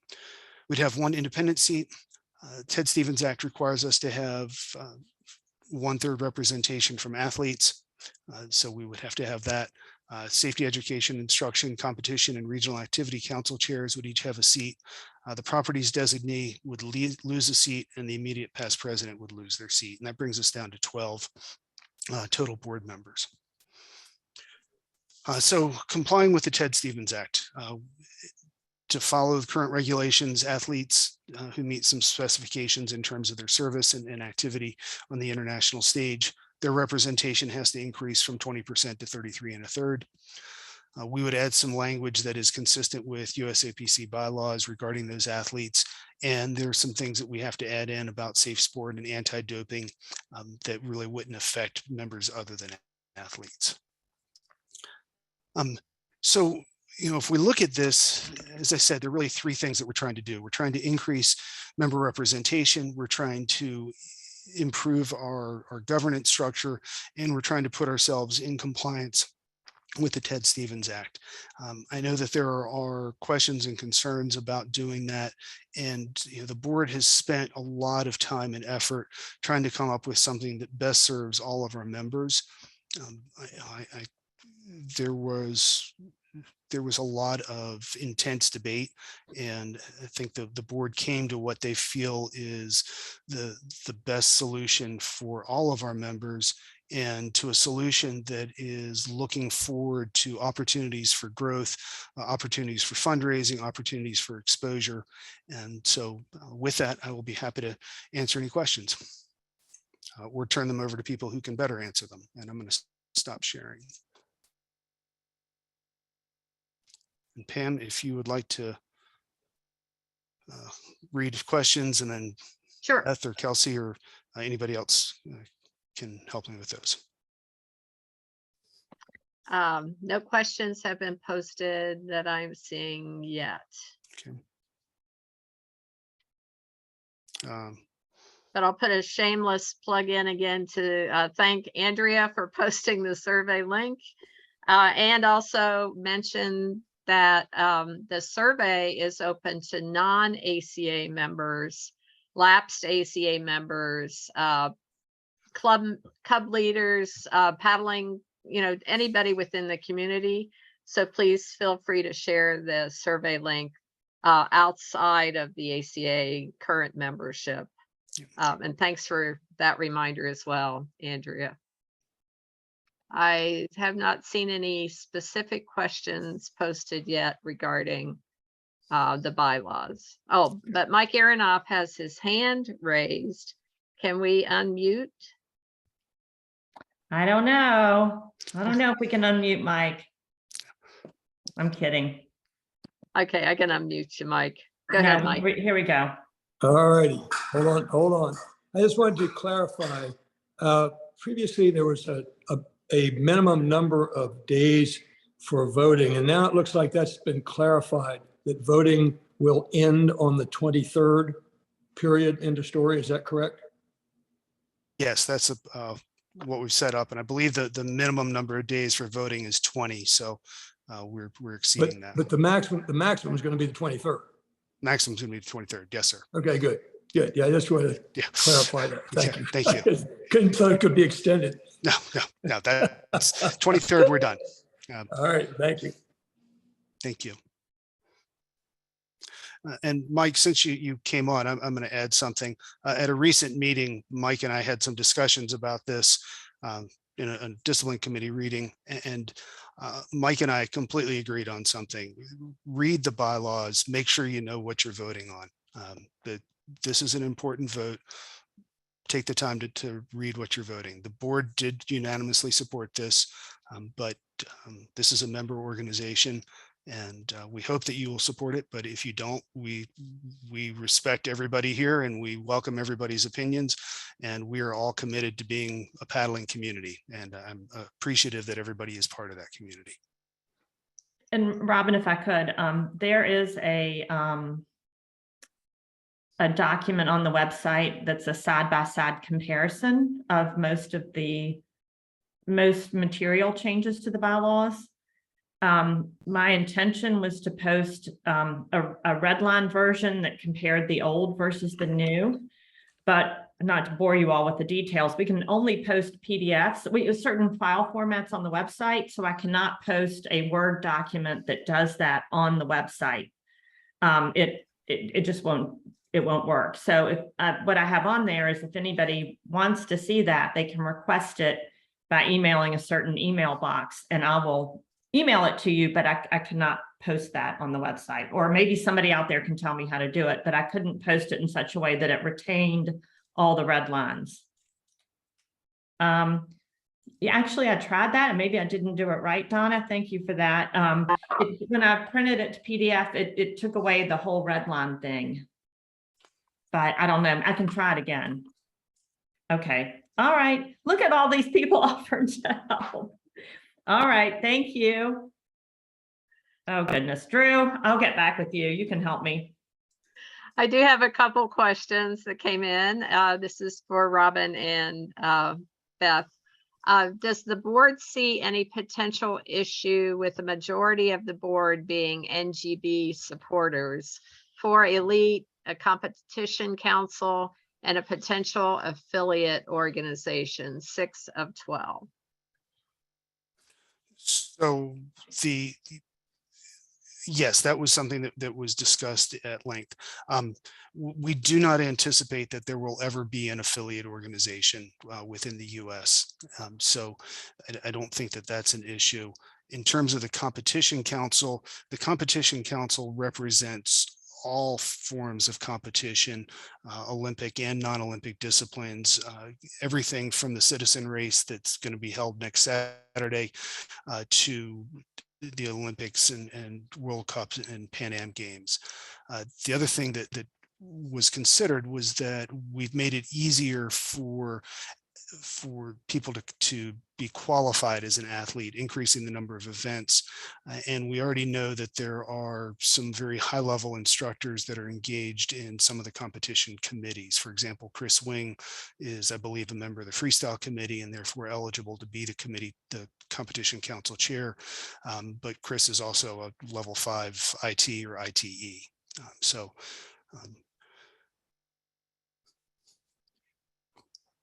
Anna has her hand up.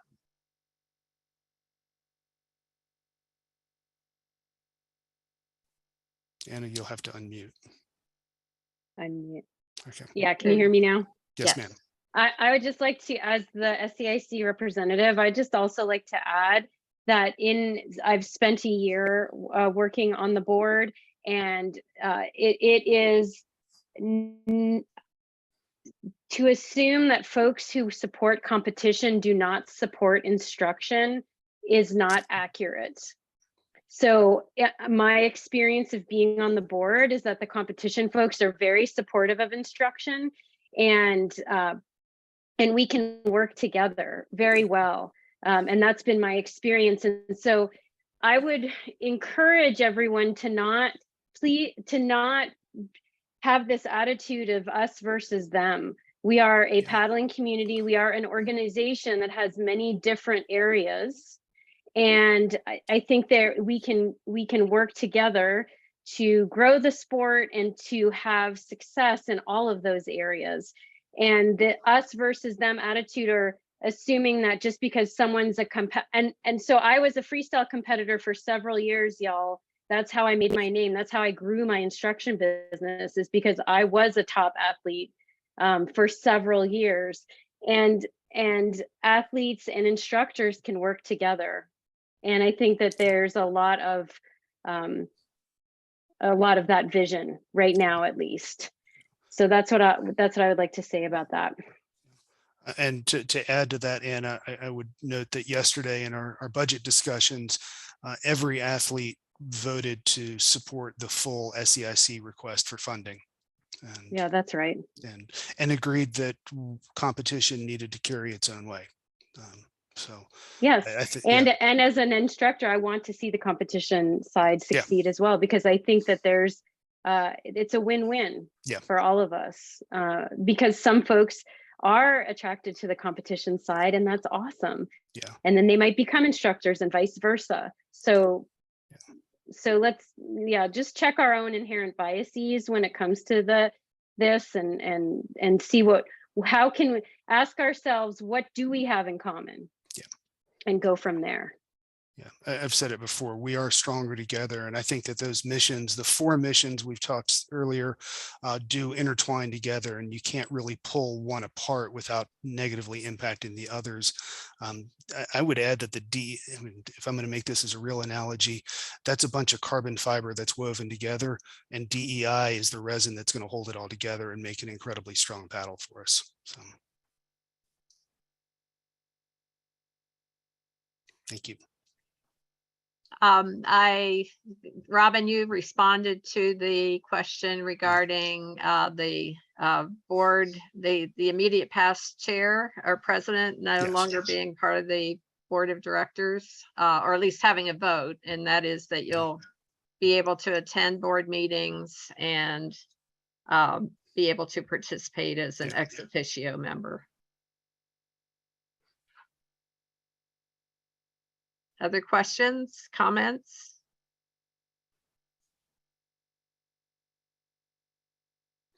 I see no further questions coming in. All right, Robin, you get to do it one more time. All right. Well, actually, I'm going to take a moment and close up. It really has been a privilege serving the ACA and the paddling community as board chair, serving in a number of leadership roles. I've been exposed to some amazing people. I've had the privilege of working with some amazing people, many of whom are on this call. And I'm looking forward to having a little more free time, and I'm actually sad at the same time because it's been a great opportunity. And so thanks to everybody for all the incredibly kind words that had me crying for about half an hour, and look forward to seeing all of you on the water soon. And I would entertain a motion to adjourn. And if you agree, hang up. Y'all have a great evening. Thank you all. Bye. Take Thanks, care. everyone, for coming.